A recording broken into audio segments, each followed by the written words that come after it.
আসসালামু আলাইকুম রহমতুল্লাহি ওয়া বারাকাতুহু। আপনারা কেমন আছেন? আমি আলহামদুলিল্লাহ ভালো আছি। আমি আজকে নতুন একটা রেসিপি বানাবো।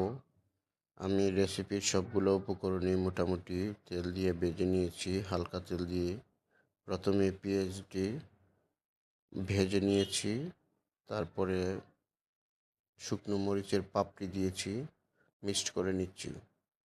তারপরে 2 থেকে 3 কাঁচামরিচ, 2 থেকে 3টা কাঁচামরিচ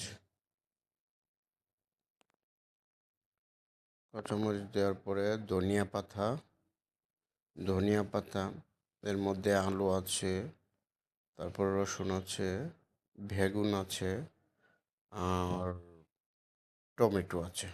সবগুলো উপকরণই আমি ভেজে নিয়েছি। আলুগুলো চটকিয়ে নিব। আলুগুলো প্রথমে ভেজেছি, ভাজার পরে এখন মিক্সড করে নিচ্ছি। ভর্তা কেনা ভালো পাই। ভর্তা একটা লোভনীয় জিনিস। আলুটা চটকিয়ে নিচ্ছি, তারপরে বেগুন দিচ্ছি। বেগুনটাও তেলে ভেজে নিয়েছি। বেগুনটা চটকিয়ে নিচ্ছি। তারপরে সবগুলা উপকরণ একসাথে মিক্সড করব। রসুনের কোয়াগুলো ভেজে নেবেন।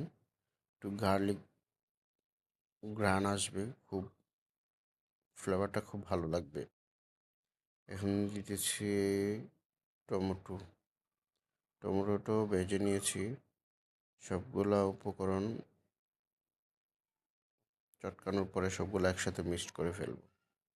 এই যে আমার ভর্তা হয়ে যাচ্ছে 4 থেকে 5টি উপকরণ দিয়ে।